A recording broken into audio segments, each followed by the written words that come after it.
Bonsoir tout le monde et bienvenue à cette conférence de Djemila Benhabib, une conférence organisée par le Mouvement laïque québécois avec la participation de l'Association humaniste du Québec et pour les droits des femmes du Québec, PDFQ. Donc, je signale la présence du président de l'association humaniste, Michel Pion, qui est à la caméra, parce que la conférence sera enregistrée pour être diffusée plus tard sur nos plateformes des trois associations. Également la présence de la vice-présidente de PDF Québec, Michèle Sirois, qui va vous dire deux petits mots quand on passera à la période d'échange avec la salle. Mon nom est Daniel Barry, je suis président du Mouvement laïque québécois.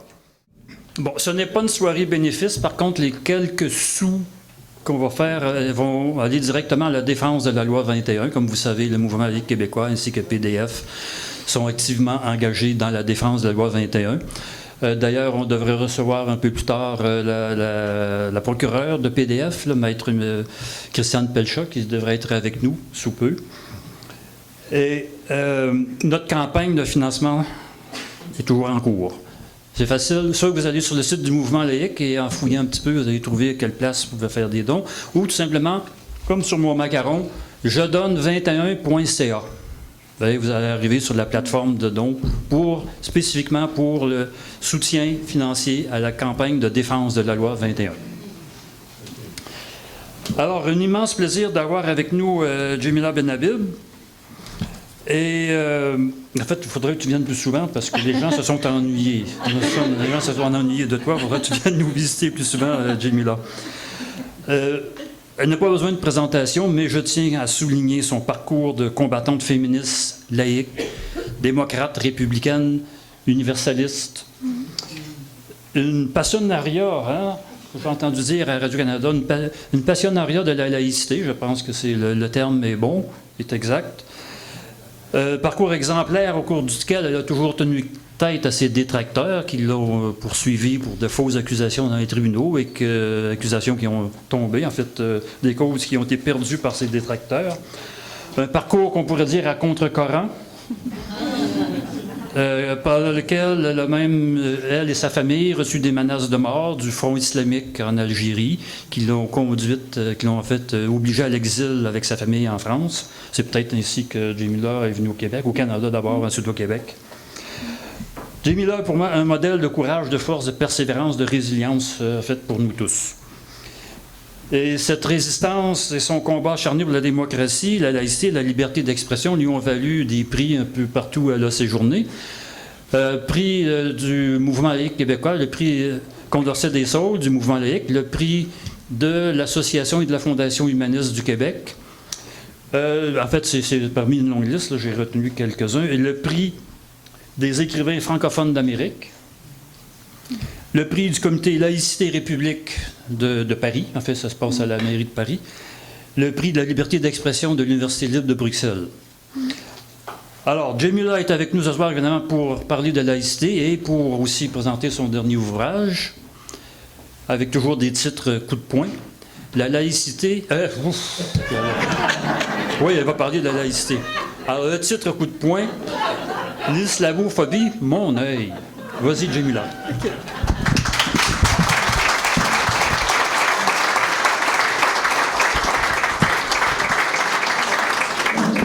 Merci beaucoup, merci pour l'invitation, pour l'organisation. Je suis vraiment heureuse et émue d'être parmi vous ce soir parce que j'ai traversé beaucoup de péripéties pour arriver ici au Québec avec ce livre. Parce que beaucoup ont voulu me dissuader de venir présenter mon livre au Québec. Et donc pour moi, c'est déjà une victoire que d'être ce soir parmi vous, que le livre soit disponible dans les librairies québécoises, parce que je me considère d'abord et avant tout comme une écrivaine québécoise. Et donc c'était important pour moi que ce livre soit présent dans les librairies québécoises.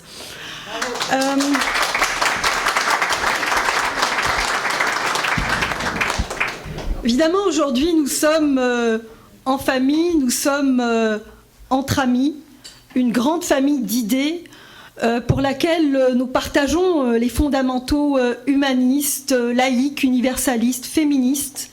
Et je pense que je ne pourrais pas commencer mon propos sans rendre hommage à deux femmes exceptionnelles qui sont parmi nous aujourd'hui. D'abord, évidemment, Madame Marois.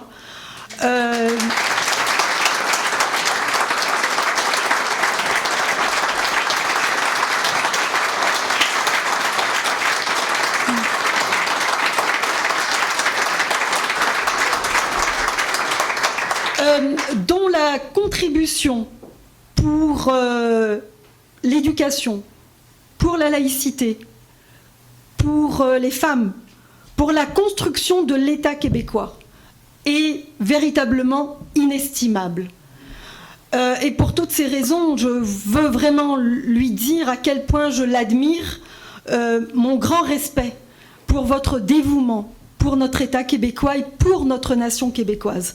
Madame Marois, je suis vraiment émue que vous soyez là parmi nous aujourd'hui. Voilà.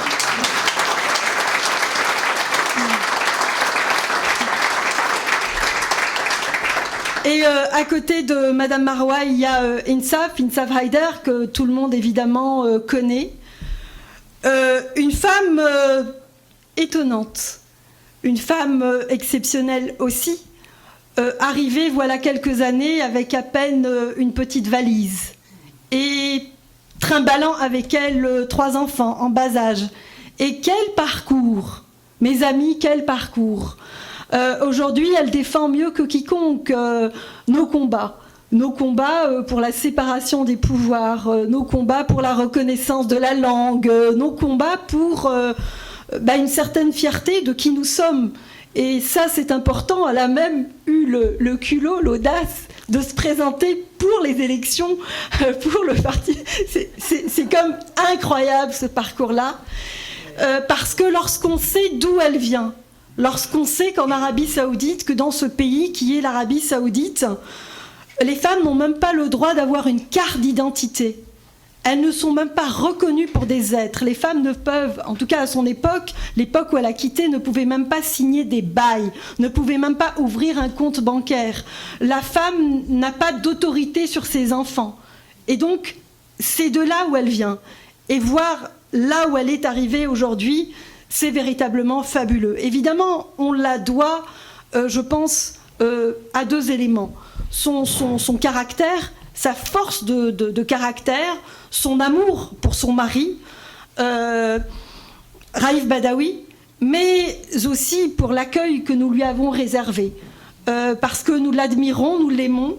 Elle fait partie de nous depuis véritablement longtemps et elle défend mieux que quiconque vraiment nos idéaux. Ensaf, je suis heureuse que tu sois là.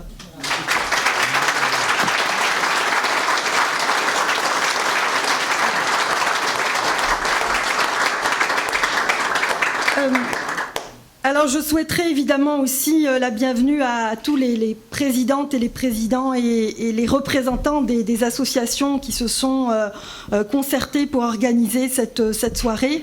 Et je soulignerai aussi la présence de Louise Maillot qui a obtenu le prix Condorcet des Saules, je pense en 2014, c'est ça, j'allais dire 2015, 2014. Donc bref, nous sommes en famille pour essayer d'échanger, essayer de faire le point sur un certain nombre de sujets qui nous sont chers. Alors, la genèse de ce livre, c'est pas très compliqué.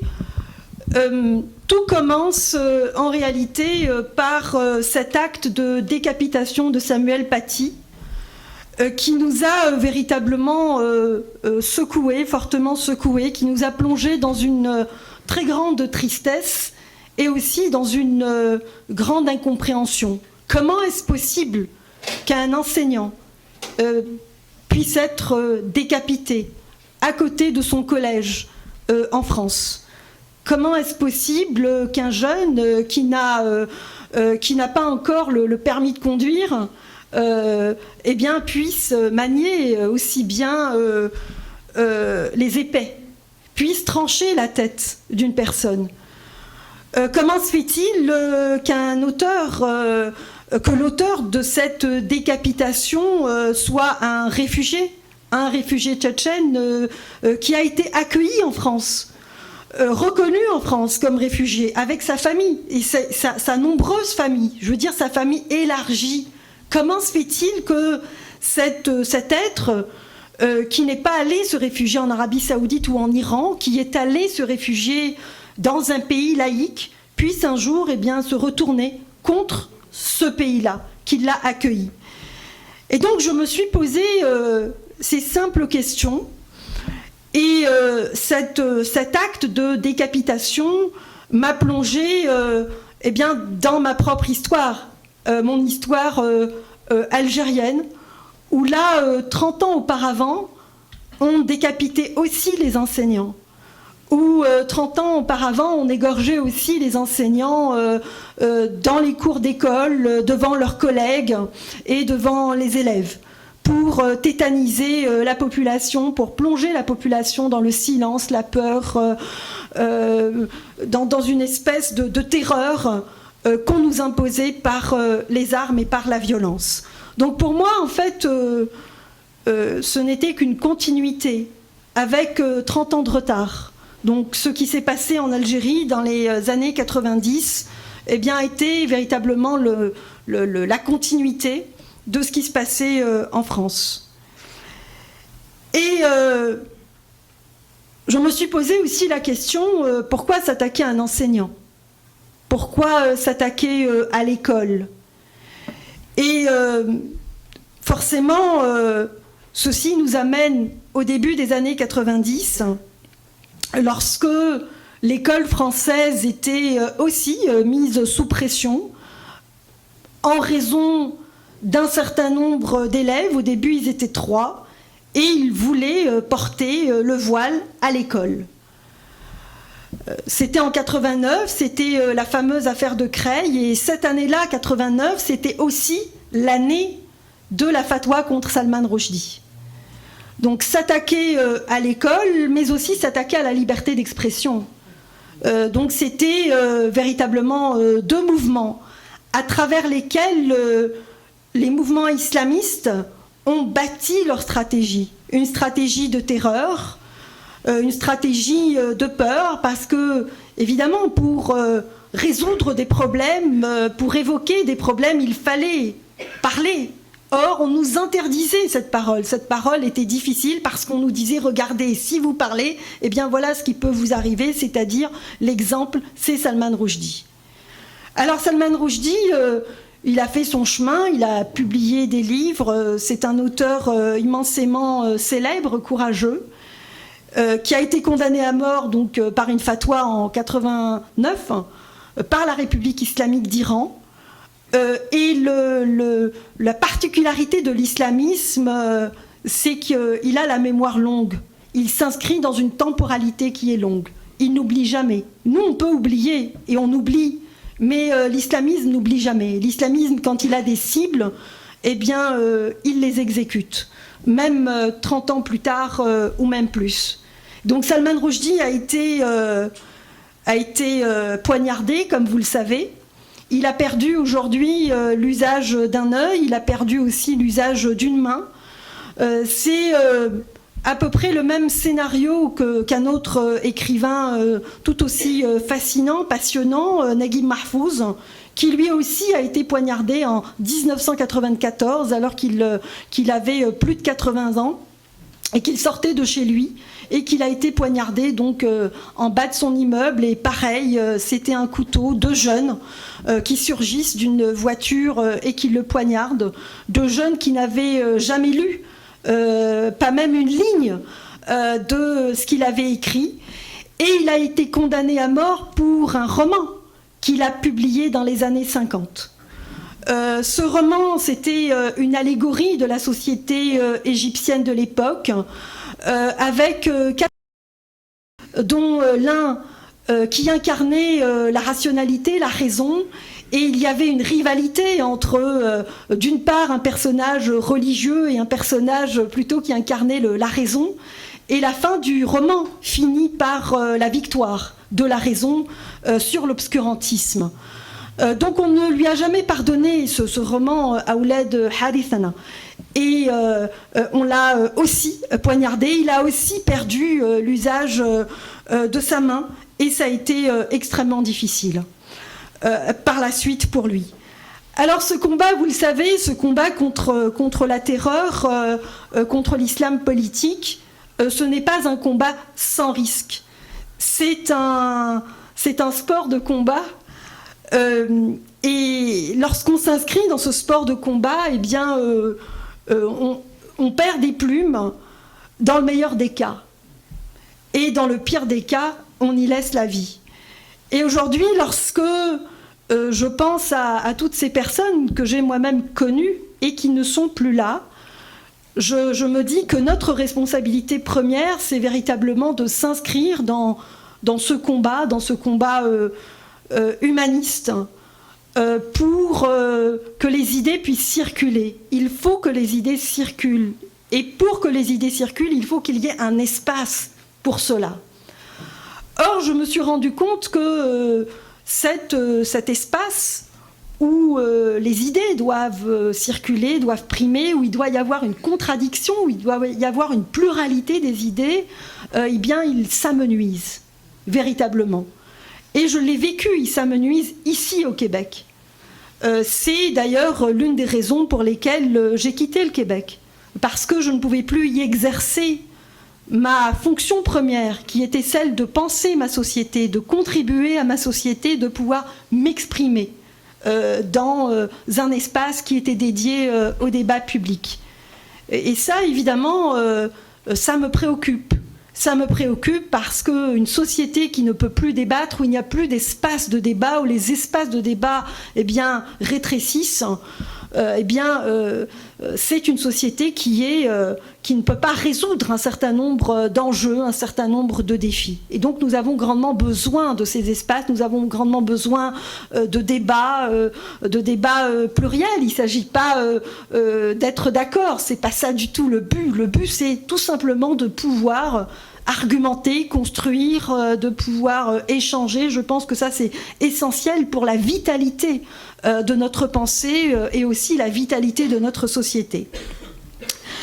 Alors, c'est vrai, moi je me suis engagée très tôt en Algérie parce que je viens d'une famille de militants, je suis l'enfant d'un couple mixte, donc maman chypriote grecque, papa algérien, des parents scientifiques, militants.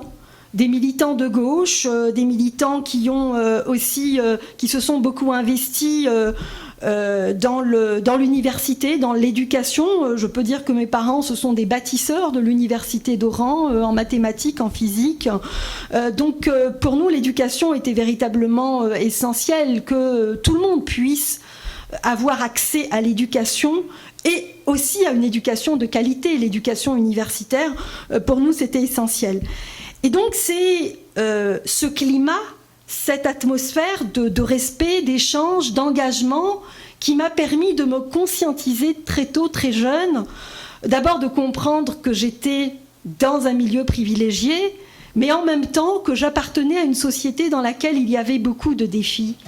Et l'un des défis que j'ai vu tout de suite, enfant, c'était la condition des femmes. Je voyais très bien que dans ma société, la destinée des petites filles était différente de celle des petits garçons, parce que nous étions, petites filles, déjà contraintes aux tâches ménagères tous les jours. Donc c'était la vie vraiment d'une petite fille algérienne. À peine nous avions un petit moment de pause pendant notre journée scolaire, qu'on rentrait à la maison.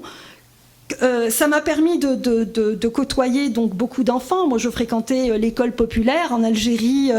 Il n'y avait qu'une seule école à cette époque, donc il y avait une véritable mixité sociale. On a raté, c'est vrai, beaucoup de choses en Algérie, mais ça, à l'époque, on l'avait réussi.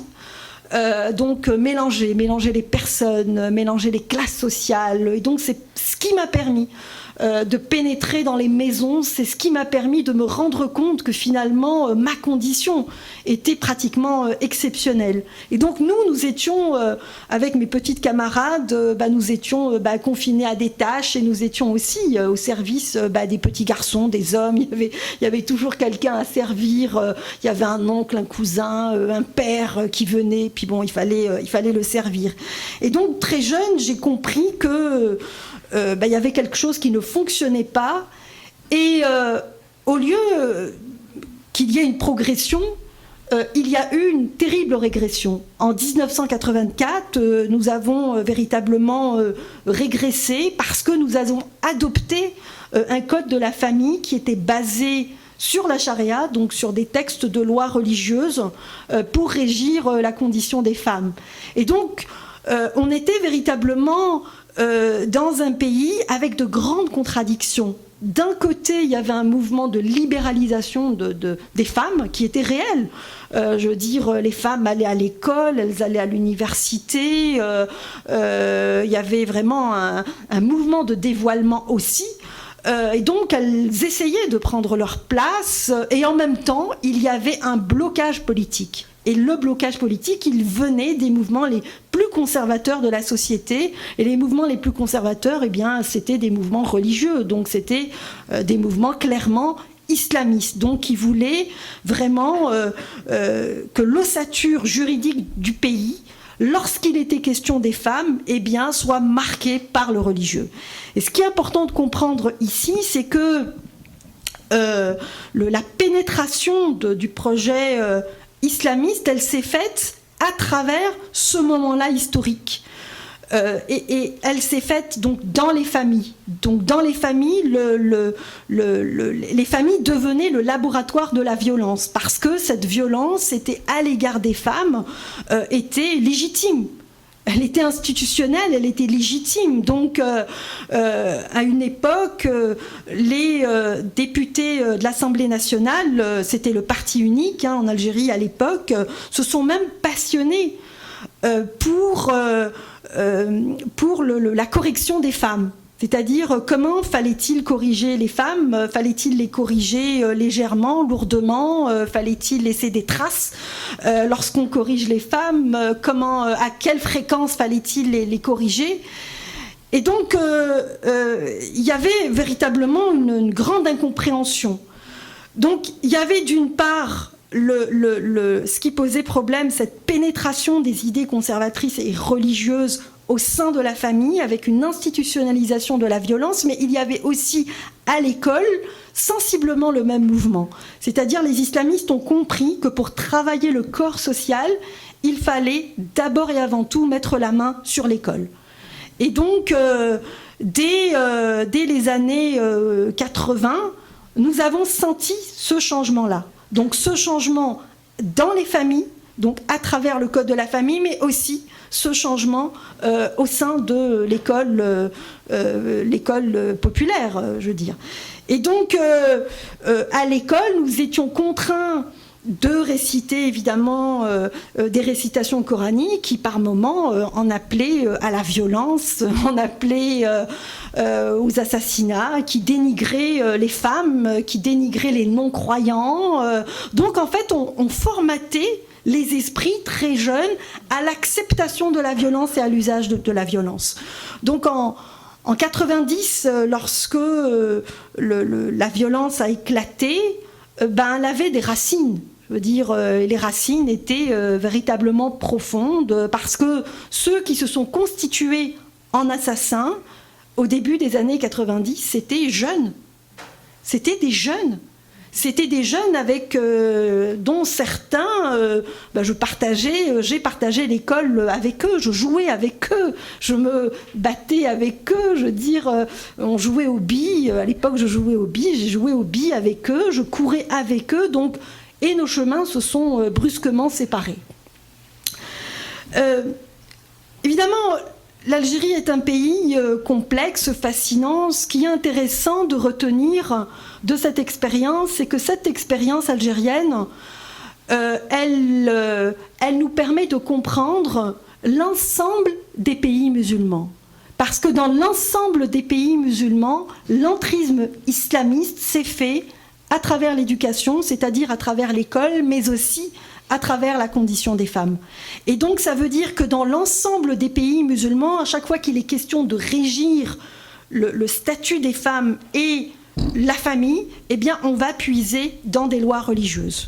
À l'exception de 2 pays qui se sont démarqués très tôt, la Turquie et la Tunisie. Donc ce sont véritablement deux exceptions. Et encore là, on voit que à partir des années 90, en Turquie, on commence à vivre aussi donc une pénétration des mouvements islamistes qui se sont accélérés lorsque Erdogan est arrivé au pouvoir en 99, et en Tunisie, pareil. Donc il y a eu évidemment cette grande ouverture de Bourguiba, donc dans les années, au milieu des années 50 et en 56, lorsqu'il a instauré le code du statut personnel, où là, Bourguiba renonce au dogme, celui en tout cas de la polygamie et celui de la répudiation, donc il permet aux femmes de s'émanciper, et ça a été un atout et un acquis absolument extraordinaire pour la société tunisienne, qui a permis précisément de résister aussi lorsque les mouvements islamistes ont commencé à se constituer. Autre élément, je pense, assez intéressant dans l'expérience algérienne, c'est l'ouverture démocratique. Parce que quand l'Algérie devient un État indépendant en 1962, en réalité, on a escamoté une question principale, la question de la séparation des pouvoirs politiques et des pouvoirs religieux. Cette question-là n'a jamais été véritablement réglée. Et donc un problème que vous ne réglez jamais, eh bien, il va venir vous hanter. Et il va venir à des moments précis de l'histoire du pays, eh bien, se poser de différentes façons. Et donc cette question fondamentale de la nature de l'État, quel État voulons-nous? Voulons-nous d'un État civil, démocratique, ou voulons-nous d'un État religieux? On n'y a jamais franchement répondu. Et donc, la nature de notre État était un État hybride, entre des grandes respirations évidemment civiles, parce que la source du droit c'était le civil la plupart du temps, mais lorsqu'il était question de la famille, eh bien on allait puiser dans le texte religieux, c'est-à-dire la charia. Donc je trouve que c'est assez intéressant parce que ça nous permet de comprendre l'évolution de l'ensemble des pays musulmans. La même question, évidemment, fondamentale se pose à l'ensemble des pays musulmans. Cette question n'est pas réglée. La question de la séparation des pouvoirs. Et quand vous ne réglez pas la question de la séparation des pouvoirs politiques et des pouvoirs religieux, vous ne pouvez pas avoir une éducation de qualité. C'est impossible. Parce que les religieux vont toujours vouloir venir parasiter, contaminer l'éducation, parce que dans tous les pays, véritablement, ils ont une mainmise sur le système éducatif. Donc voilà, disons, trois idées principales concernant l'Algérie, la question donc fondamentale qui est escamotée dès le départ, les deux sphères à travers lesquelles donc se construit le projet islamiste, jusqu'à l'éclatement donc de la violence donc en 90, avec une ouverture démocratique en 88, grâce à des jeunes comme en Iran actuellement, qui nous permet tout de suite de basculer d'une situation à une autre, c'est-à-dire d'une situation où il y a un parti unique à une situation où il y a une pluralité de formations politiques, où il y a aussi des journaux, où on peut s'informer. Donc moi je me rappelle, cette époque est absolument exaltante, puisque c'était la première fois que nous avions des journaux qui nous disaient un peu les vraies choses, quoi. Et donc il nous arrivait à la maison d'acheter 3 exemplaires du même journal, parce que chacun voulait avoir son journal, chacun parlait à son journal, chacun prenait des notes. Pour nous, un journal, c'était quelque chose véritablement de sacré. Donc oui, les journalistes, on considère que les journalistes, quelque part, ont porté sur leurs épaules cette ouverture démocratique, qui était vraiment une grande exaltation. Les gens se réunissaient, ils discutaient, on avait plein de projets. Vraiment, on s'imaginait que nous étions pas très loin du paradis, parce qu'à l'époque, on pensait que la démocratie, c'était véritablement un État paradisiaque. Et donc, cette exaltation a tourné au vinaigre, parce que on a très vite saisi que parmi toutes les formations politiques qui rêvaient, c'est vrai, on avait beaucoup de rêves, il y en avait une qui travaillait, et qui travaillait d'une façon extrêmement efficace, et qui avait un projet que cette formation politique construisait à deux niveaux. Un niveau institutionnel, c'est-à-dire faire le jeu des institutions, donc la reconnaissance donc, de cette formation politique, et là je parle du Front islamique du salut, donc jouer la carte de la démocratie. Donc ils jouaient la carte de la démocratie, ils faisaient semblant de jouer la carte de la démocratie, mais ils avaient aussi, d'une façon souterraine, eh bien, d'autres projets et des milices paramilitaires qui s'entraînaient à peut-être obtenir par les armes ce qu'ils ne pouvaient pas obtenir politiquement. Et donc oui, donc ils nous donnaient l'impression qu'ils jouaient donc le jeu démocratique, mais on a très vite compris que le jeu n'était qu'un jeu de façade. Et donc les assassinats ont commencé parce que évidemment, quand je dis on a compris, et on le disait qu'on avait compris, dire ce que l'on comprenait devenait à risque, parce que il fallait pointer non pas des adversaires politiques, mais il fallait pointer véritablement des ennemis politiques. Il fallait les nommer, il fallait les regarder dans les yeux, et il fallait leur dire, vous, votre projet, le voici, c'est un projet qui incarne la mort, et nous incarnons la vie, nous incarnons l'altérité. C'est ça notre projet. Vous, votre projet, c'est retourner 14 siècles en arrière, et nous, c'est faire un bond vers l'avenir. Et donc, ce face-à-face a été terrifiant parce que nous nous battions avec des mots, avec des idées, à visage découvert, alors qu'eux se battaient avec des armes. Donc, ils n'ont pas hésité à assassiner des personnes. Les premières personnes qu'ils ont assassinées, c'était d'abord les représentants de l'État, c'est-à-dire ceux qui représentaient le pouvoir régalien, les gendarmes, les policiers, les militaires. Et ensuite, ils ont élargi. Ils ont élargi d'abord au grand commis de l'État, des gens dévoués, honnêtes, qui habitaient pour la plupart dans des quartiers populaires, et qui avait une vision de l'État, donc une vision en économie, une vision pour l'éducation. Et donc on a commencé à nous couper de notre élite. Et notre élite, eh bien, une bonne partie de notre élite a été décapitée. Tous les jours, nous apprenions qu'il y avait des assassinats. Tous les jours, notre vie était rythmée par des assassinats quotidiens.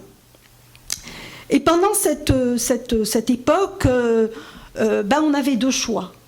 Soit abdiquer, on aurait pu abdiquer, ou résister. Et beaucoup d'Algériennes et d'Algériens ont résisté. Ils ont résisté de mille et une façons. Se lever le matin, aller à son travail était une forme de résistance. Envoyer ses enfants à l'école l'était tout autant. Ses enseignants, sur qui pesaient aussi des condamnations, les enseignants de français en particulier, parce que on considérait que parler français était déjà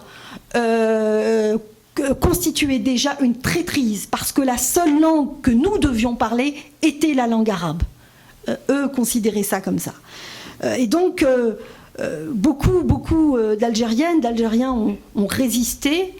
Moi je me souviendrai toujours de cet ultimatum du GIA, donc du groupe islamique armé, qui nous imposait l'obligation du port du voile. Et ce jour, la fin de l'ultimatum, moi je devais me rendre à l'université. Je regarde par la fenêtre le matin pour voir s'il y avait des femmes qui sortaient tête nue. Voilà, comme ça se passe aujourd'hui en Iran. Et la seule voisine que j'ai pu voir du balcon de chez mes parents, c'était une enseignante de biologie, qui d'habitude n'était pas voilée, et qui s'était voilée ce jour-là. Et donc je me suis posé la question, que faire ? Vous savez, c'est rare les moments dans la vie où vous vous posez ces questions, vous êtes en face de la mort et vous vous dites, mais finalement, qu'est-ce que je veux faire, moi ? Non, c'est pas vrai, je veux pas mourir, moi je veux vivre, mais je veux vivre debout. Il n'est pas question que je vive à genoux. Et je suis sortie de chez moi, j'ai pas regardé ma mère parce que voilà, je voulais pas croiser son regard. Et j'ai traversé une école où il y avait beaucoup de gamines qui allaient à l'école tête nue. Et j'ai pensé à leur maman tout de suite. Je me suis dit, voilà des femmes qui envoient leurs propres enfants à l'école tête nue.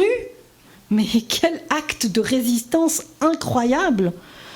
Et je me suis dit, si un jour on arriverait à gagner cette victoire contre la barbarie islamiste, eh bien ça serait beaucoup grâce aux femmes.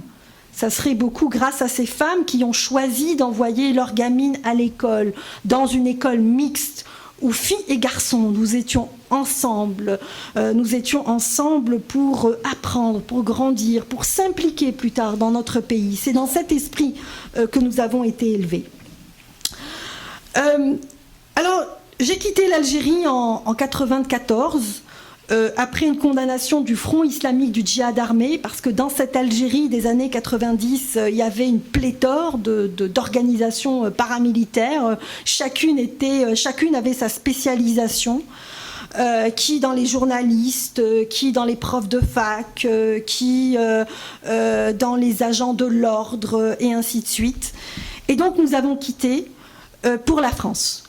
La France était évidemment pour moi, c'était pas un pays étranger, j'y avais déjà vécu, mon père y avait fait une thèse de doctorat en physique. Quelques années auparavant, j'y avais des attaches, je maîtrisais la langue, la culture, j'étais totalement, pénétrée par cette culture française.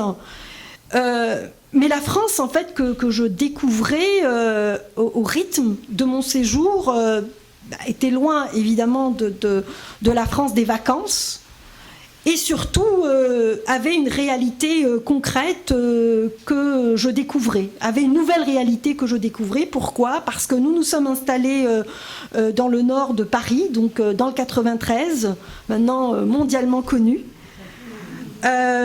Et très vite, en fait, nous avons réalisé que le corps social, dans certains quartiers, était aussi travaillé par les islamistes. Et ça, c'était très simple. Je l'ai tout simplement réalisé parce que je donnais des cours, je faisais du bénévolat, donc j'aidais des gamins en maths et en physique essentiellement dans leur scolarité. Je les aidais dans des endroits où personne ne voulait aller. Dans des quartiers à la Courneuve, à Stein, à Saint-Denis, à la Cité des 4000. Vous savez, cette célèbre Cité des 4000 qui en a produit des terroristes. Personne ne voulait aller là. Et donc, moi, je me disais, c'est bien, je vais découvrir, je vais aider des gamins. Et donc, c'est comme ça, c'est à travers ce contact avec ces gamins qui déjà voyaient en moi une espèce de sorcière, parce qu'à peine je leur frôlais l'épaule ou la main, on dirait que c'était un choc électrique qui les traversait, donc on leur disait bien qu'il ne fallait pas qu'ils s'approchent trop. On leur disait bien que j'incarnais quelque part le diable, que j'incarnais quelque part le mal. Donc voilà, c'était un discours de haine et de détestation vis-à-vis des femmes.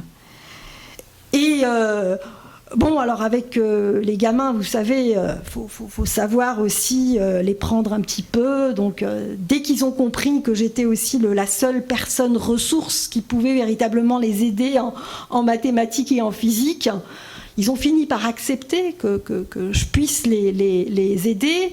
Et donc c'était un espèce d'accommodement. Celui-là était vraiment raisonnable. de façon à pouvoir, à pouvoir leur donner un coup de pouce dans leur scolarité. Et parmi ces gamins, beaucoup allaient à la mosquée. Déjà très jeunes, ils allaient à la mosquée. Donc les gamins m'expliquaient qu'ils allaient à la mosquée, donc après l'école, ils allaient à la mosquée pour apprendre soi-disant l'arabe, mais à travers l'apprentissage de l'arabe, on leur inculquait une interprétation rigoriste de l'islam. Je veux dire, apprendre l'arabe, c'est très bien. Apprendre une langue, quelle merveilleuse initiative, mais il n'était pas question de ça. Il était question de l'instrumentalisation d'une langue pour endoctriner des enfants. Et ce que nous constations, nous le partagions. D'abord avec nos amis de la gauche, parce que nous venions de la gauche, les amis qui nous entouraient étaient la gauche, étaient des élites universitaires essentiellement de la gauche, et on voyait tout de suite qu'il y avait un malaise. On sentait tout de suite qu'il y avait un malentendu entre eux et nous, parce que nous on considérait qu'il se jouait en France dès les années 90 ce qui s'est joué en Algérie, évidemment à moindre échelle et avec une intensité moindre, mais que c'était une question de temps.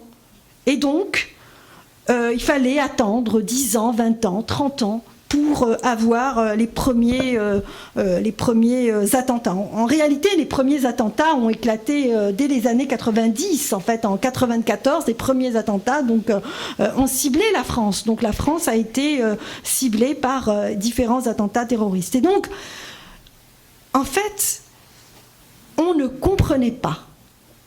On était là avec des gens soi-disant appartenant à la même famille que nous, c'est-à-dire une famille, des gens immensément ouverts, des gens généreux, des gens humanistes qui nous aidaient pour des choses ponctuelles, mais qui politiquement ne comprenaient absolument pas de ce qui se passait dans leur pays et qui refusaient d'intégrer dans leur pensée ce que nous disions.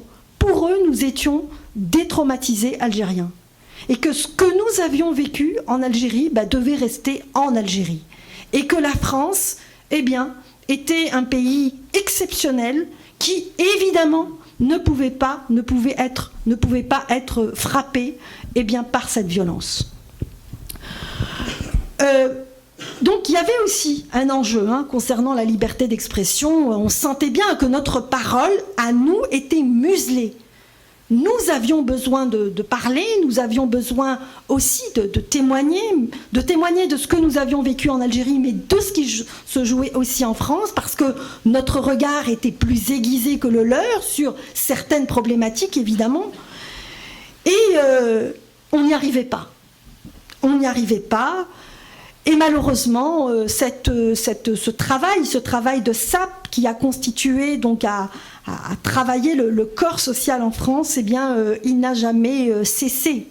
Et donc l'islamisme s'est installé dans certains territoires avec la complicité, la complaisance d'élus locaux, ou bien d'élus de l'Assemblée nationale, des politiques qui soi-disant voulaient gagner la paix sociale. Et donc les frères musulmans allaient les rencontrer, leur disaient: regardez, nous avons les moyens de maîtriser la situation dans les quartiers. Alors il fallait comprendre que nous travaillons à l'islamisation des quartiers, n'ayez crainte.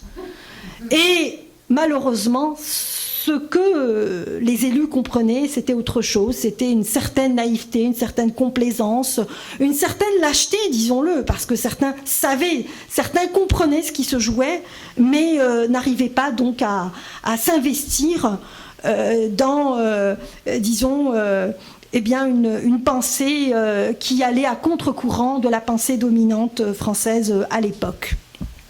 Et donc j'ai décidé de quitter la France en 1997 pour le Québec.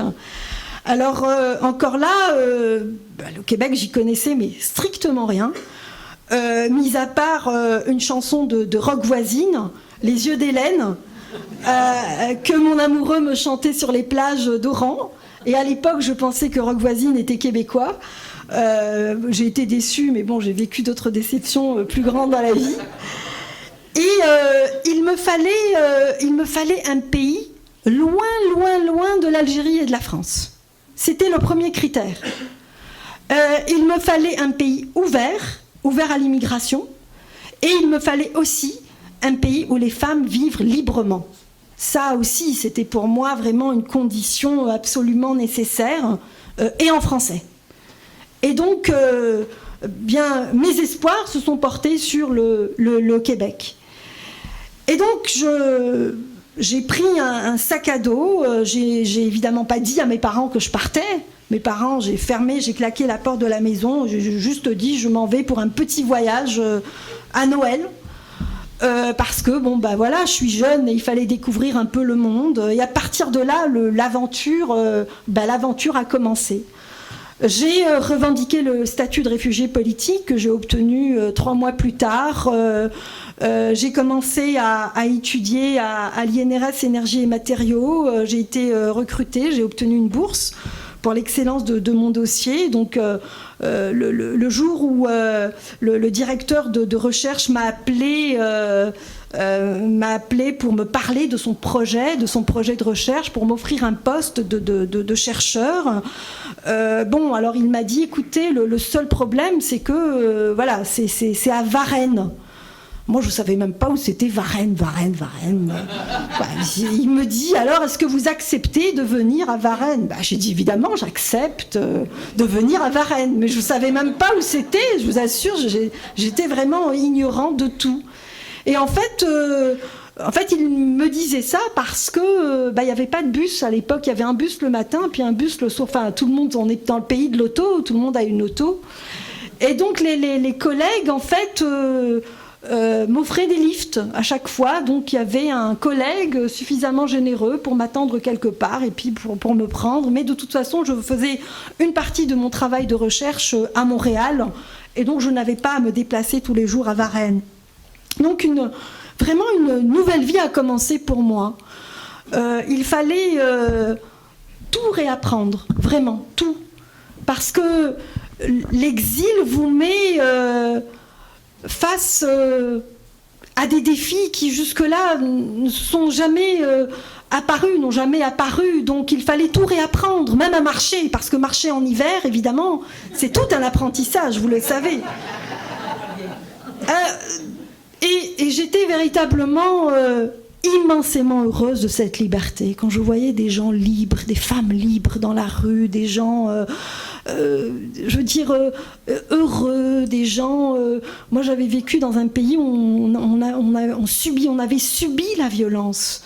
Et donc, pouvoir de nouveau revenir à une forme paisible de vie me convenait immensément, parce qu'évidemment, il y avait des blessures, il y avait des traumatismes, il y avait des choses importantes dont il fallait se débarrasser.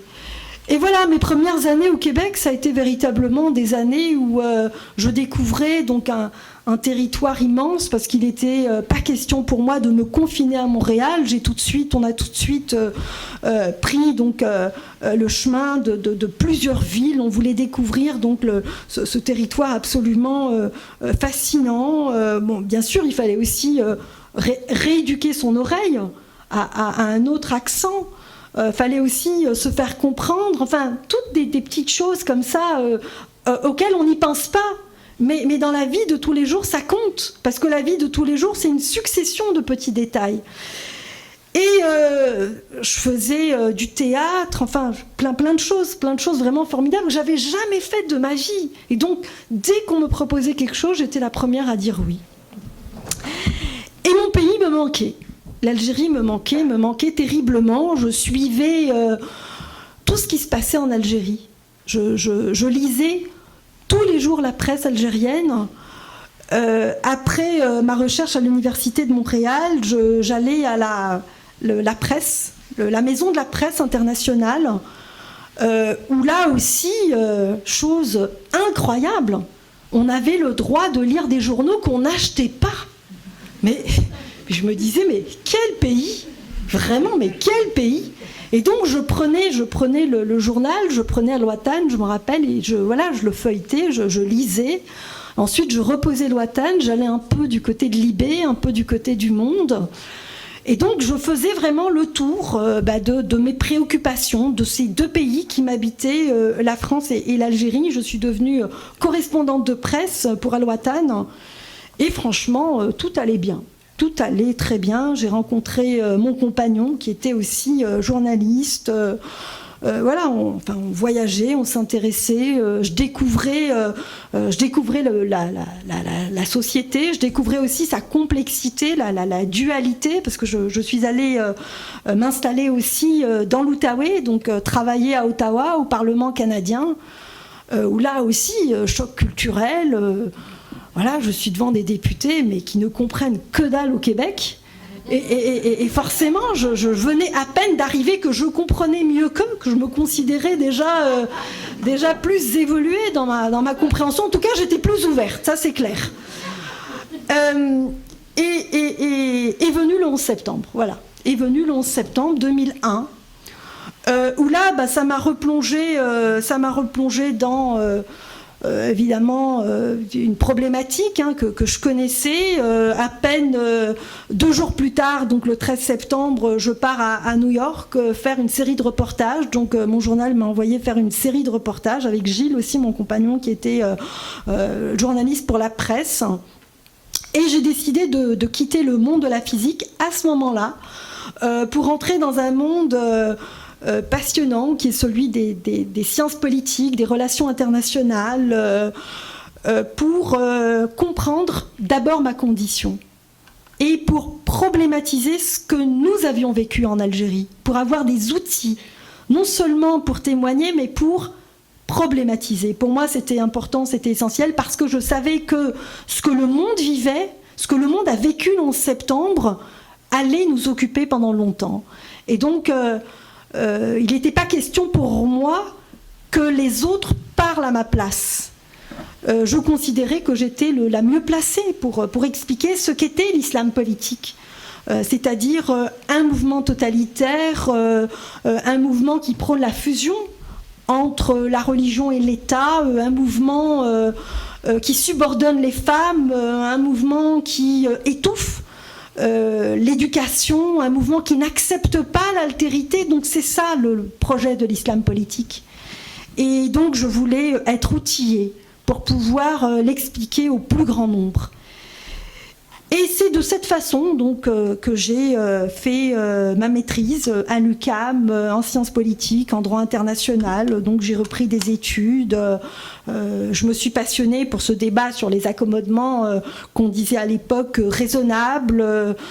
Et là, encore une fois, je sentais qu'il y avait un écart entre ce que j'entendais dans les médias, ce qui s'écrivait dans les médias, ce qu'on disait dans les journaux, à la télévision, à Radio-Canada, et ce que moi j'avais vécu comme nouvelle arrivante, immigrante, réfugiée. J'avais aucun réseau. Et là, en gros, on nous disait, si vous voulez être ouvert à l'égard, accepter les privilèges religieux. Il faut leur donner des privilèges religieux, c'est une forme de respect. Et moi, je considérais que c'était le contraire, que c'était précisément les insulter, que de considérer qu'ils ne peuvent pas vivre comme tout le monde, et de les surprotéger, et donc d'accepter des prérogatives religieuses. Et donc, mon combat s'est transformé en un combat pour la laïcité. Parce que pour moi, ce n'était que de cette façon-là que nous pouvions éviter les accommodements religieux. Que pour moi, la laïcité, c'était le socle sur lequel nous pouvions bâtir une société pacifiée, une société où les minorités ont toute leur place, évidemment, et la majorité est reconnue. Et donc je me suis heurtée aux élites qui incarnaient cette école de pensée, des accommodements raisonnables. Bouchard et Taylor, en fait, c'est eux qui ont prôné cette idée, c'est eux qui ont défendu la thèse que nous n'étions pas suffisamment ouverts et que pour s'ouvrir, eh bien, il fallait adopter les accommodements religieux. Et ma foi, je n'adhérais pas à cette thèse et il fallait que je le dise tout simplement, et je l'ai dit. Je l'ai dit dans un livre qui s'appelle « Ma vie à contre-courant », dans lequel, à un moment donné, donc je glisse cette phrase « L'Algérie m'a donné la force, la France la liberté », à travers évidemment les philosophes des Lumières et le Québec des ailes. Parce que c'est là où je me suis réalisée, c'est là où je suis allée véritablement jusqu'au bout de ce que je pouvais réaliser. Et donc ce débat, vous le connaissez mieux que moi. Ce débat, il nous a occupés, il nous a préoccupés, il nous a mobilisés. Parce que nous avons compris qu'à travers cet enjeu, c'est-à-dire la reconnaissance des accommodements soi-disant religieux, il se jouait quelque chose de plus grand. Que ce n'était pas seulement accepter des accommodements, mais c'était surtout défaire quelque chose. Et défaire un mouvement. On allait à contre-courant d'un mouvement. Le mouvement de la Révolution tranquille.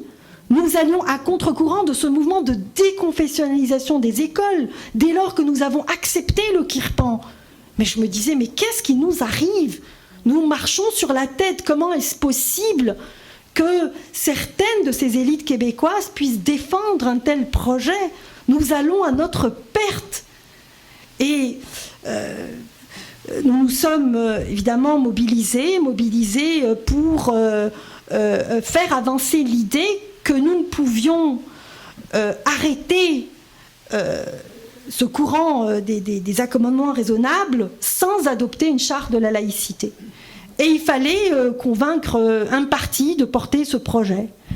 Et cette discussion autour de la charte de la laïcité, elle est née dans un bureau de comté, c'était celui de Louise Baudouin, qui m'a appelé un jour à travers Louise Mailloux, et donc elle nous a dit « Écoutez les filles, venez, on va jaser ».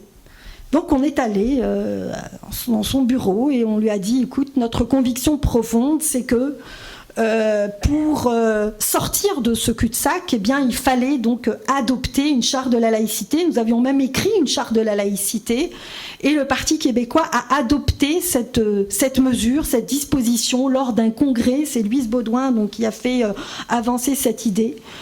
Et je dois dire que donc on est allé la présenter au caucus qui a été très ouvert à l'idée d'adopter donc cette charte de la laïcité. On sentait qu'il y avait néanmoins des tensions entre des plus jeunes, donc des députés plus jeunes, qui étaient déjà travaillés par cette pensée des chartes, qui ne pouvaient pas envisager une interdiction. Pour eux, interdire un symbole religieux, c'était aller à contre-courant d'une liberté. Et donc on sentait qu'il y avait aussi une bataille qui au Québec nous a échappé. Donc on n'a pas vu qu'il y avait aussi d'abord charnel qui doit s'inscrire dans une histoire, qui doit s'inscrire dans un projet. Évidemment, il doit y avoir des droits, mais il ne peut pas être réduit qu'à des droits. Et on a senti, j'ai bien senti qu'il y avait des tensions. Et je dois dire que certains députés étaient vraiment ravis, acquis. Les femmes étaient acquises. On n'avait rien besoin de leur expliquer. Elles étaient vraiment toutes extrêmement convaincues de ce projet, convaincues que ce projet, c'était véritablement le meilleur et qu'il fallait le pousser. Et c'est pas parce que Madame Marois est là aujourd'hui que je le dis, mais franchement, Madame Marois était une personne qui a poussé le plus loin possible, disons, la possibilité qu'on puisse adopter une charte de la laïcité. Et pas une charte des valeurs. Hein. Madame Marois, elle prônait une charte de la laïcité. Ça aussi, c'est un glissement qui a été fait. Ça a été une erreur, à mon avis. Mais j'avais pas besoin de convaincre Madame Marois. Madame Marois était totalement convaincue de l'idée, bien qu'il fallait qu'on adopte une charte de la laïcité.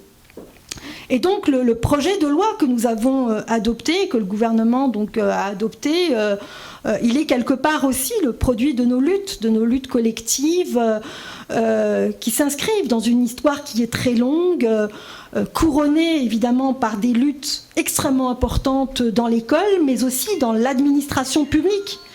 Veut dire comment envisager un État où la séparation des pouvoirs politiques et religieux est acquise sans que les agents de l'État puissent incarner cette séparation.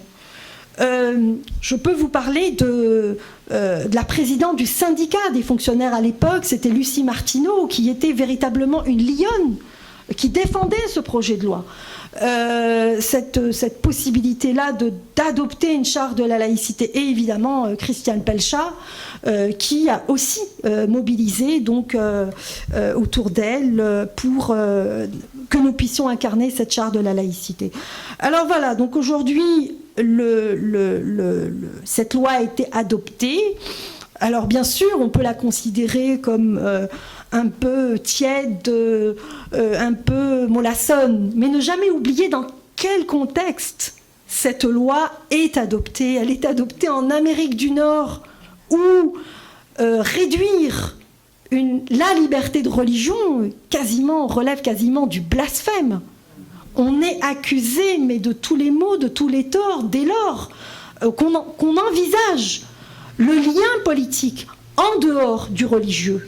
Et c'est ça notre particularité à nous Québécois, c'est que ce mouvement-là, pour la sécularisation, pour la laïcisation de l'État, il a coïncidé avec la libération des femmes, et aussi en fait, il y a trois mouvements qui se sont nourris l'un l'autre. Le mouvement de la laïcisation des institutions de l'État, c'est-à-dire que nous avions des politiques qui ont porté ce projet-là. La laïcisation aussi de la société, parce que la société s'est distanciée vis-à-vis du religieux, mais aussi cette aventure absolument magnifique qui est la libération des femmes. Je veux dire, c'est rare les pays où ces trois mouvements ont coïncidé au même moment. En France, par exemple, il y a eu d'abord la laïcité et ensuite les droits des femmes. Et donc, nous, ça s'est fait d'une façon particulière. Et donc, c'est pour ça que celles qui se sont battues vraiment d'une façon passionnée, intense, pour que nous puissions avoir cette charte de la laïcité, ce sont les femmes. Parce que nous savons ce que signifie pour nous et pour notre condition le retour du religieux. C'est moins de droits pour les femmes. Alors voilà, je pense que j'ai parlé plus que mon temps. Je pense que, Daniel, j'ai un peu débordé. Non ? Il me reste encore un peu de temps. En fait, à l'intérieur du 45 minutes, oui, c'est débordé, mais... Deux mots sur Bruxelles.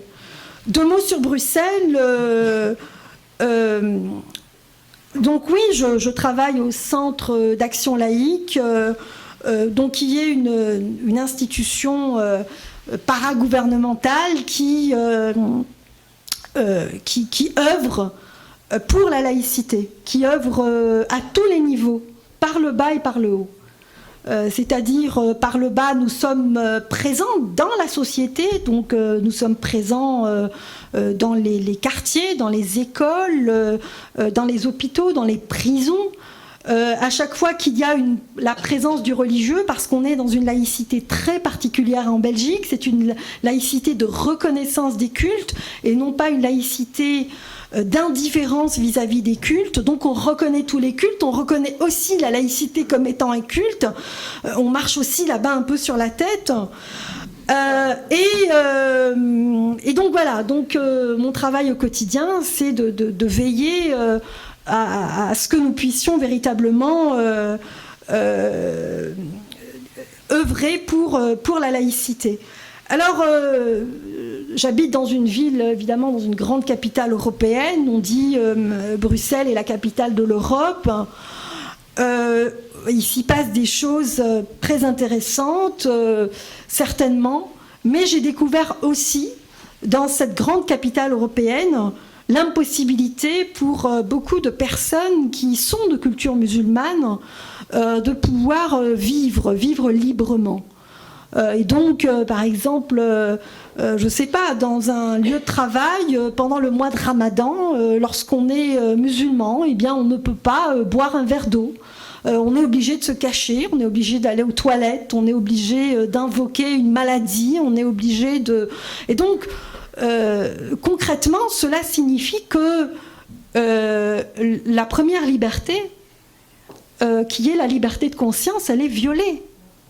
Dans la grande capitale européenne, comment se fait-il qu'on puisse être ouvertement un salafiste et porter des symboles salafistes sans que ça ne heurte qui que ce soit d'ailleurs, mais qu'une personne, qu'une citoyenne belge ou un citoyen belge qui est de culture musulmane, eh bien, ne puisse pas boire un verre d'eau pendant le mois de Ramadan.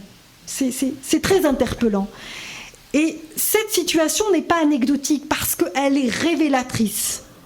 Elle est révélatrice d'une avancée au cœur de l'Europe. Et cette avancée, c'est l'avancée de l'islam politique, qui est une réalité à l'échelle européenne. Et donc c'est pour ça que, voilà, moi je m'y investis pleinement, de façon à pouvoir évidemment bloquer ce que je peux bloquer, à pouvoir aussi occuper le terrain politique, mais aussi le terrain médiatique et le vrai terrain, aussi le terrain donc avec les gens.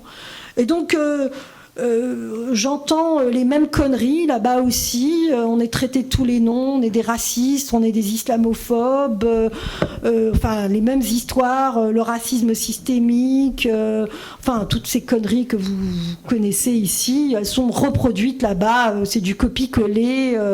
Enfin voilà, c'est vraiment, c'est la même rhétorique, c'est exactement la même rhétorique. Donc à chaque fois qu'il est question d'un contre-discours, eh bien on fait tout pour que ce contre-discours ne puisse pas émerger dans l'espace, dans la place publique, sur la place publique. Et donc c'est très compliqué. C'est très compliqué de voir aller un projet totalitaire et d'être dans l'incapacité de le dénoncer. Ou bien être amalgamé à des racistes lorsqu'on le dénonce. Et ça, il ne faut pas l'accepter. Il faut toujours expliquer sur quelle base eh bien, nous nous opposons et nous résistons, c'est-à-dire sur des fondamentaux humanistes. Nous sommes les humanistes, nous incarnons l'ouverture et l'altérité et la mixité, parce que notre projet, c'est que les gens se mélangent entre eux. Ce n'est pas le fantasme de la pureté. Ça, le fantasme de la pureté, ce n'est que les courants, les nouveaux courants là, antiracistes, qui veulent aussi compartimenter la société entre soi-disant d'un côté les blancs, d'un côté les racisés, d'un côté les je sais pas quoi. Et donc c'est ça aussi. Nous avons malheureusement en face de nous, pas seulement le projet islamiste, mais nous avons aussi d'autres écoles de pensée qui alimentent ce projet donc, du fantasme de la pureté. Voilà, donc c'est pour ça que moi je m'y oppose farouchement, fortement, et je sais que je peux compter sur votre, évidemment, appui, sur votre mobilisation, et vous savez que vous pouvez aussi toujours compter sur moi pour l'ensemble de vos luttes et de vos combats. Voilà, merci.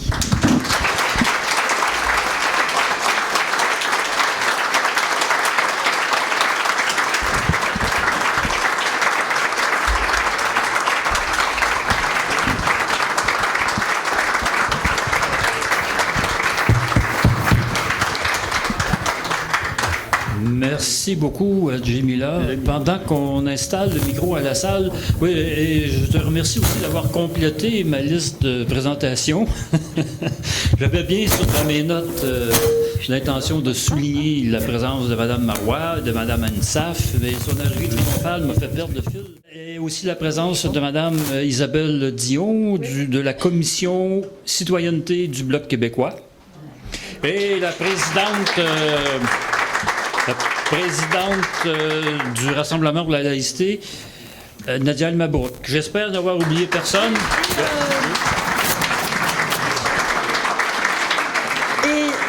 Et nous avons deux amis qui viennent aussi de Gatineau, qui sont présidents des grandes conférences, hein, je pense, de la société voilà, les grandes conférences de l'Outaouais. Donc je suis heureuse et vraiment touchée que vous ayez fait tout ce chemin, que je me suis tapé pendant de longues années. Hein.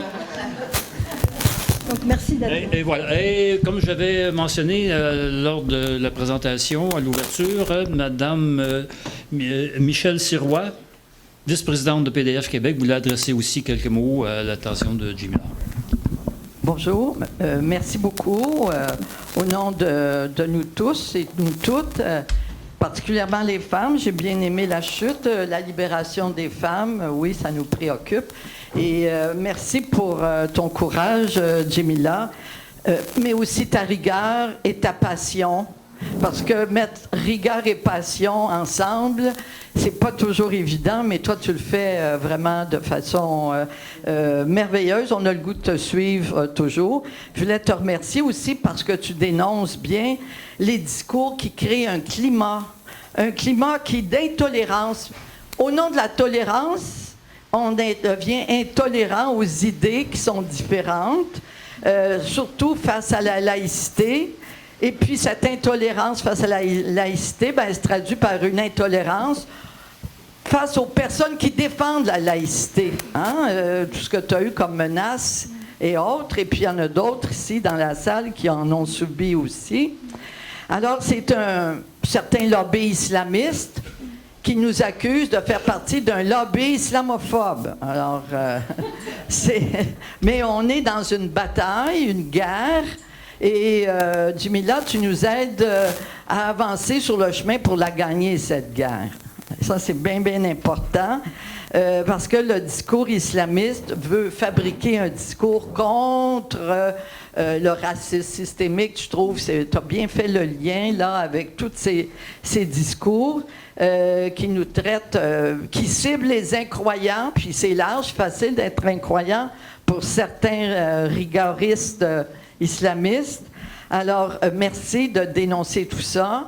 Et également le voile comme instrument du contrôle des femmes, de l'avoir défendu dès que tu étais jeune en Algérie et maintenant aussi de façon aussi éloquente. Et puis, ça sera un plaisir de lire ton livre. J'en ai acheté 2, en fait, pour le donner en cadeau parce que je trouve que, ça, comme on dit, la bonne nouvelle, il faut la répandre. Merci beaucoup, Jemila. Oui, Madame Dion. Bonsoir tout le monde. Merci beaucoup pour cet exposé. C'est très éloquent parce qu'on voit l'histoire qui se répète. Puis on voit ce qui s'en vient chez nous, puis qu'on n'a rien appris de ce qui s'est passé. Puis c'est très explicite, comment vous l'expliquez, c'est très clair. Ça s'est passé chez vous, ça s'est passé en France, c'est en train de se passer ici. Moi, je vous écoutais parler, je pensais à éthique et culture religieuse, je pensais à tout ce qui se passe ici au Québec. Moi, en ce moment, je fais une maîtrise en gestion du développement international et action humanitaire à l'Université Laval. En ce moment, éthique et diversité, diversité et inclusion, éthique et diversité et inclusion, EDI. C'est quelque chose. Équité, c'est ça. Équité, diversité et inclusion, c'est partout. Il affiche des postes où les hommes blancs n'ont pas le droit de postuler, des choses comme ça. C'est vraiment quelque chose qui se passe qui est très effrayant. Il y a un discours qui parle de la décolonisation de l'aide humanitaire. Donc, c'est-à-dire qu'on vient avec nos visions occidentales imposer notre vision aux autres pays, aux autres cultures. Il y a quelque chose dans ça qui peut être vrai, c'est-à-dire qu'il n'y a pas juste une manière de concevoir les rapports sociaux, il n'y a pas juste une bonne manière de vivre. Ça, j'en suis pleinement d'accord avec ça. Par contre, le problème, c'est que ce dont on ne parle pas, c'est de la colonisation des islamistes politiques, de notre culture, de notre société. Puis comment est-ce qu'on fait pour contrer ça, pour ne pas être perçu comme moi, qui suis une femme noire, qui a été candidate 2 fois pour le Bloc québécois, je me fais traiter de raciste par des personnes blanches. C'est très, très confrontant. Puis, c'est parce que moi, je défends le féminisme universaliste, les valeurs humanistes, la liberté d'expression. Puis, quand vous avez commencé à parler de l'espace du débat, on ne peut plus être pas d'accord. C'est l'espèce d'être persuadé d'avoir raison et de ne pas pouvoir être contredit. Mais c'est pas comme ça qu'on avance. Comment les idées changent? Comment les choses peuvent changer? Moi, s'il n'y avait pas eu d'espace de discussion, est-ce que je serais encore une esclave en Haïti? Où est-ce que j'en serais s'il n'y avait pas eu des personnes intelligentes pour remettre en question l'ordre établi? Où seraient les femmes? Où seraient les personnes de couleur? C'est très dangereux pour notre avenir si on ne peut plus se parler, mais on ne peut plus se remettre en question. Puis vraiment, moi, ce que j'essaie de... La question... Parce que comme président de la Commission de la citoyenneté, je suis responsable de conseiller le parti et aussi de porter nos idées vers les communautés culturelles. Puis souvent, c'est à ça qu'on se heurte. Parce qu'il n'y a pas juste la manière québécoise ou la manière occidentale ou dite blanche, là, parce que je suis occidentale, même si je ne suis pas blanche, de vivre. Comment on fait pour pas devenir pas paternaliste ou s'imposer ou quoi que ce soit, mais il reste quand même que des choses qui sont bonnes, puis des choses qui sont pas bonnes. Puis, tu sais, vous parlez beaucoup du droit des femmes, mais il y a les minorités sexuelles aussi qui font vraiment les frais de la religion. Puis quand moi, je vois des gens de gauche se dire de gauche, puis défendre la religion au détriment du droit des femmes et des minorités sexuelles. Tu vois une jeune fille qui se définit comme queer puis qui est contre la loi 21, je me dis, il y a quelque chose que tu n'as pas compris. Il y a un bout où tu pourrais pas exister si on n'avait pas eu notre révolution contre la religion. Donc, il y a en tout cas. Fait que, comment on fait pour... C'est la colonisation, c'est comme la colonisation par l'islamisme de nos esprits. Comment on fait pour se prémunir de ça? C'est ça, là, dans le fond, qui... Voilà, merci beaucoup. On va en prendre trois questions.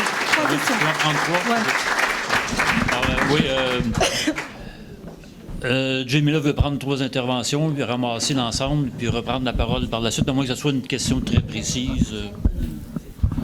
Madame Benhabib, je voudrais commencer par vous rendre hommage. Islamophobie, c'est une insulte qui sert à éliminer quelqu'un du débat. Mais vous en avez fait un compliment. Un jour, lors d'une de vos conférences, vous êtes venu vers moi en me disant « mon islamophobe préféré ». Et ça m'a fait énormément plaisir. Et depuis, je m'en vante partout. Même si ça m'attire des ennuis, ça éloigne les importants. Et devenant un compliment, ça me permet d'afficher mes couleurs. Je voudrais terminer en citant une réalité des jeunes hommes islamistes. Pourquoi ils sont forts sur le couteau? Vous le savez, mais peut-être ici on l'ignore un peu. Lors des fêtes de l'Aïd. El-Kabir. Ça va, hein? Bon. Ils apprennent à 5 ans, 6 ans à égorger. Ils en sont très fiers. Le père est fier de voir le jeune qui égorge bien. Ils ont le couteau pour égorger tout le temps sur eux. Et c'est pour ça qu'ils cherchent à égorger. Mais en France, dans les journaux, on dit « Ah, il a été frappé au cou ». Parce qu'on minimise. Alors, ils ont ça dans leur ADN. J'ai dit les islamistes, j'ai pas dit les musulmans. Et ça, il faut en prendre conscience parce qu'ils sont rendus ici au Québec et les couteaux sont à la veille de sortir. Merci. Le premier commentaire est sous forme de question, en fait. Est-ce que vous savez ce que veut dire Jamila? Non, ça veut dire belle.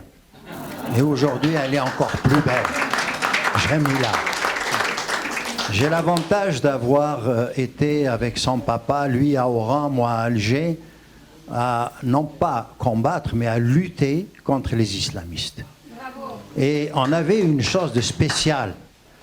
Une fois, à la sortie d'une réunion avec 3 leaders politiques démocrates, puisque c'est comme ça qu'on nous appelait, nous en Algérie, il y avait les démocrates et les islamistes.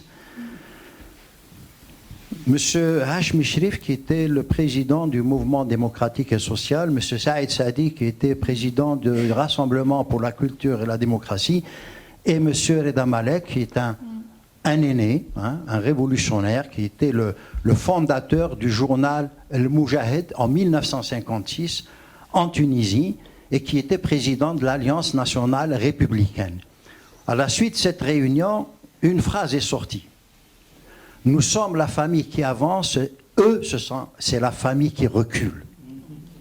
Et quelques années plus tard, dans les années 90, un professeur de l'université d'Oran, sociologue de formation et professeur de sociologie, est venu nous dire « Non, les islamistes, c'est bien, parce que c'est la régression féconde. » Je vous laisse interpréter et imaginer tout ça. Alors, ce qu'a dit Jamila, c'était extraordinaire, parce que c'est la mémoire. Elle a parlé de ce qu'on a vécu dans les années 90. Mais il y a quelque chose de spécial aussi, c'est qu'elle a un nom prédestiné.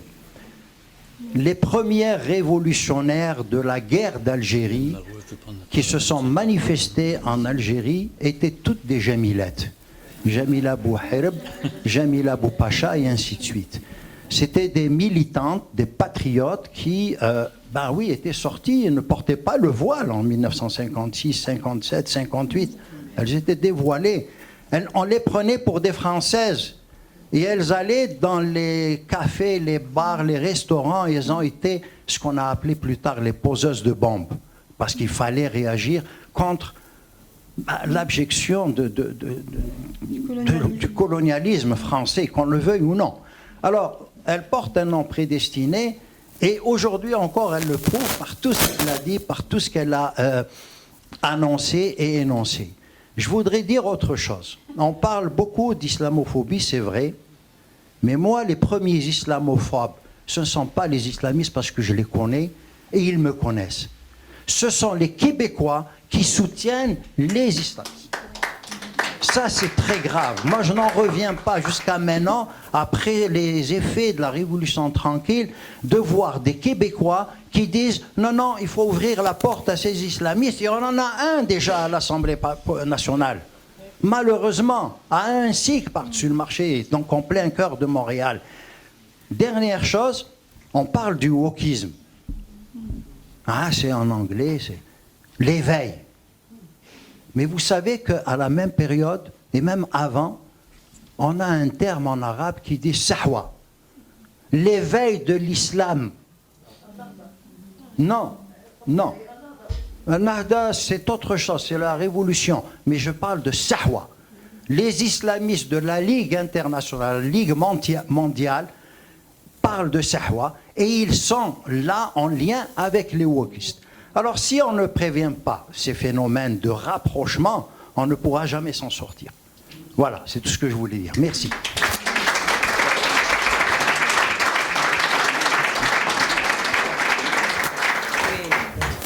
Je vais intervenir, je vais essayer de le faire brièvement. D'abord, je suis tellement contente de retrouver Jamila, parce qu'on a travaillé ensemble. Jamila était 2 fois candidate pour le Parti québécois. J'étais tellement fière qu'elle soit de notre équipe. Et puis ce soir, elle a encore prouvé par ses interventions le talent, la passion qui l'habite, les convictions qu'elle porte. Et elle sait nous les transmettre avec une telle générosité. Merci beaucoup, Jamila, d'être là ce soir avec nous et de nous traduire tout ça. Je vais ajouter 2 ou 3 petites choses. J'ai toujours regretté d'avoir appelé notre charte la charte des valeurs. Je crois qu'on aurait dû l'appeler la charte de la laïcité. Bon, ça y est, moi aussi, je me gourde avec les micros. On aurait dû l'appeler donc la charte de la laïcité. Je suis tellement convaincue aussi des propos de Jamila en ce qui a trait à l'éducation et à l'école. Moi, je suis laïque depuis... Enfin, je crois à la laïcité. Je me suis engagée dans ce mouvement, dans cette perspective depuis que j'ai 20 ans.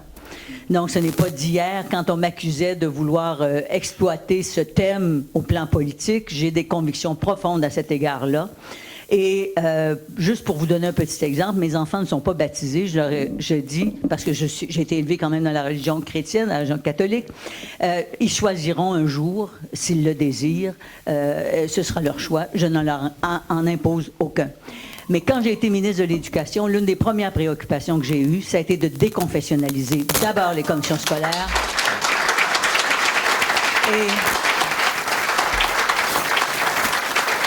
Et ensuite l'école, parce qu'on a commencé par les commissions scolaires, ensuite l'école, ensuite la revision du curriculum, etc. Bon, donc oui, je crois que l'éducation, c'est le socle qui fait en sorte qu'on transmet des perspectives, des valeurs, et évidemment, par la démagogie, souvent, on manipule ces jeunes qui font des choix que l'on regrette par la suite. Bon. Je vais ajouter une autre petite chose. Je pourrais en ajouter beaucoup, mais j'ai travaillé au sein du parti aussi avant qu'on ait un congrès où on a adopté ce projet d'une charte de la laïcité. J'avais travaillé avec des gens du parti à bâtir littéralement les objectifs que nous allions poursuivre comme formation politique. Dernière chose que j'ajoute, encore aujourd'hui, quand je donne des entrevues de fond sur ce que j'ai fait comme première ministre, ce que j'ai fait comme ministre, les engagements que j'ai portés, beaucoup encore de journalistes m'interpellent, me dire « vous vouliez diviser les Québécois ». Et ça, je vous le dis parce que j'en souffre encore. Et c'est pour ça, d'ailleurs, que la loi 21 est contestée, parce qu'on a des visions fort différentes les uns des autres. Et ce qui me désole le plus, puis ça a été noté aussi, c'est que la gauche, actuellement, a renoncé à ce combat, à mon point de vue, alors que moi qui me dis de gauche, en tout cas sûrement de centre-gauche, mais plus à gauche qu'au centre, je crois que c'est un combat qu'il faut continuer à mener et aller jusqu'au bout de ce qu'il signifie pour le vivre ensemble. Merci, Jamila.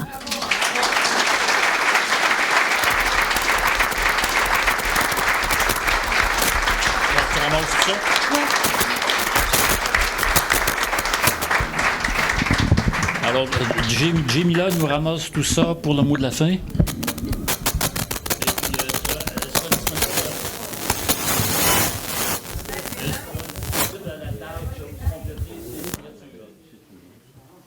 Alors, merci infiniment pour tous ces commentaires et ces questionnements et ces appréciations différentes qui nous permettent en fait d'avancer dans le débat. Première réflexion par rapport à quoi dire, comment faire pour ne pas être finalement piégé par ces accusations de racisme. Moi, je pense qu'il y a deux choses à faire. D'abord, il faut déconstruire. Parce que vous avez remarqué qu'on a de nouveaux concepts qui sont apparus dans le débat public. Et ces concepts-là font partie d'une espèce de novlangue pour essayer de semer la confusion. Et donc c'est ça d'abord qu'il ne faut pas accepter. Lorsqu'on me parle de laïcité ouverte, je n'accepte même pas le mot, parce que pour moi la laïcité c'est la laïcité point. Elle n'a pas à être ouverte, elle n'a pas à être fermée, elle est d'emblée émancipatrice, la laïcité. Et donc répéter, je veux dire, c'est véritablement un travail pédagogique que nous avons. Lorsqu'on me parle de racisé, mais je ris. Mais c'est quoi un racisé? C'est quoi un blanc? C'est quoi un noir? Mais c'est quoi? C'est quoi dans le débat d'idées? Je veux dire, dans le débat d'idées, on doit exceller avec l'argumentaire, avec les idées. C'est pour ça que ça s'appelle non pas un débat de couleurs, mais un débat d'idées. Alors, s'il y en a qui ne font pas la différence entre un débat de couleurs et un débat d'idées, ben, il faut les ramener à l'essentiel, c'est-à-dire à la démonstration, à l'argumentation, à la maîtrise des concepts. Et ce qui est essentiel pour moi, c'est aussi de constamment rappeler l'universalité des droits humains. C'est ça la clé. La clé pour sortir de ce relativisme culturel, parce qu'on essaye toujours de nous enfermer dans le relativisme culturel, de nous dire « mais regardez, on va considérer telle minorité de cette façon parce que telle minorité a été exploitée » et ainsi de suite. Mais c'est un débat sans fin, ce truc. Et donc moi, ma boussole, c'est véritablement l'universalité des droits humains. C'est-à-dire que si nous croyons en la dignité des êtres humains, eh bien nous sommes convaincus que les humains sont égaux en dignité, en droit et en devoir. D'ailleurs, c'est le premier article de la Déclaration des droits de l'homme. Elle n'existe pas pour rien, cette déclaration-là. Et donc, ramener constamment le débat vers l'universalité des droits humains, ça me semble essentiel, parce que rappelons-nous, au Canada, on a failli avoir les tribunaux islamiques au nom de cette ouverture, au nom de cette espèce de générosité, de cette reconnaissance des différences qui auraient pu nous mener à la différence des droits. Alors, non, ce n'est pas une perspective humaniste, parce que c'est une perspective qui offre moins de droits aux minorités et non pas plus de droits en réalité, et qui enferme les minorités dans une espèce de prison identitaire. Oui, certes, je suis née dans un pays, oui, certes, j'ai telle origine, mais si demain je choisis de m'émanciper de ma famille, je choisis de m'émanciper de mes origines, eh bien, je suis en mesure de le faire. C'est mon choix. C'est ça le choix, c'est ça la liberté. Ce n'est pas choisir la prison. Quand on choisit une prison, c'est un mauvais choix. Et il faut être capable de dire c'est un mauvais choix. Alors, je pense que ce sont deux idées qui vraiment, moi, m'alimentent, et donc la déconstruction, donc déconstruire, refuser des concepts, refuser en fait des paradigmes.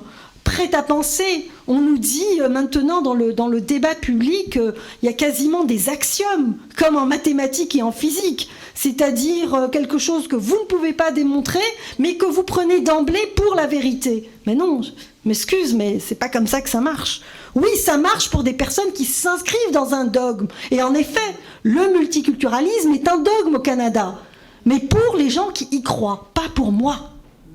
C'est aussi simple que ça. Donc refuser ce dogme du multiculturalisme qui veut compartimenter, c'est lui qui veut compartimenter la société. C'est lui qui ne veut pas reconnaître la pluralité des idées. C'est lui qui aujourd'hui permet à ce qu'on annule quasiment des mots de notre vocabulaire.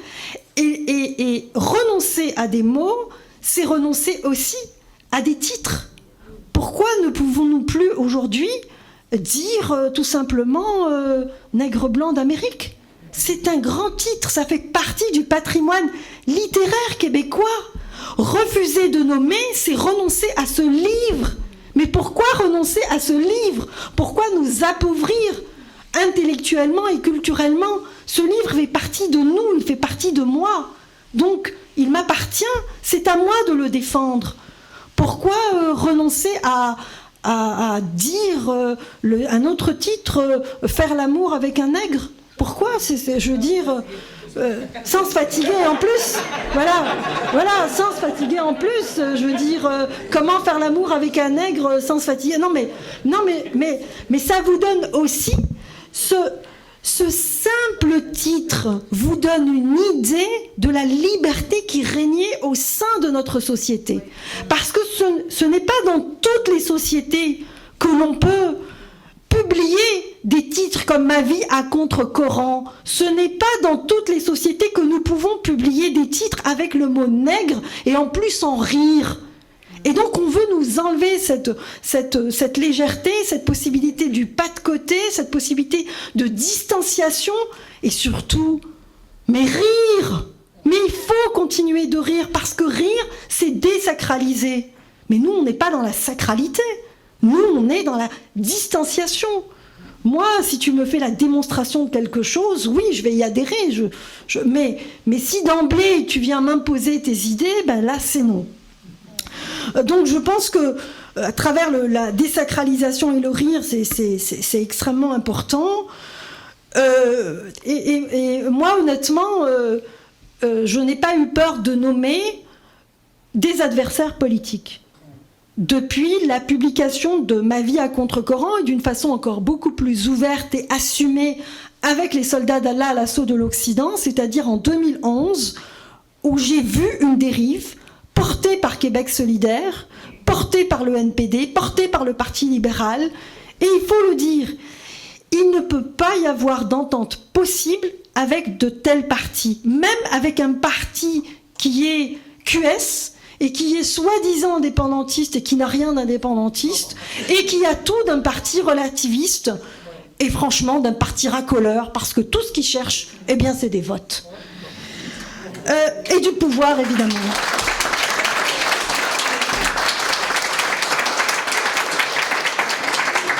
Donc, moi, très honnêtement, au sein du Parti québécois, j'étais celle qui n'envisageait pas, qui ne pouvait pas envisager de rapprochement avec ce parti, parce que ce parti, en fait, faisait tout pour nous détruire.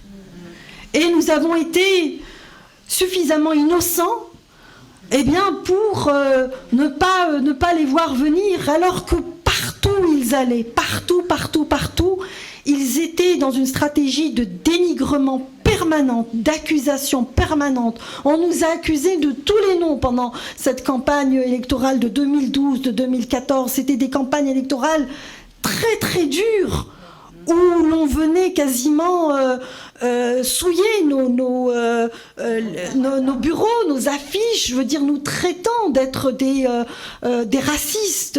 Ça, c'était véritablement extrêmement lourd à porter. Donc, je pense que ça fait aussi partie du débat d'idées de dire ce qui nous différencie de nos adversaires politiques. Moi, très sincèrement, je n'ai jamais cru à ce rapprochement possible. Moi, je pensais qu'au contraire, c'était eh bien une façon plutôt pour eux de gagner du terrain et pour nous, malheureusement, d'en perdre. Et aujourd'hui, on le voit véritablement, c'est ça, comment ça s'est articulé dans le débat public et même en termes de sièges, ainsi de suite. Mon prénom, le prénom de Djamila, c'est un prénom de révolutionnaire algérienne.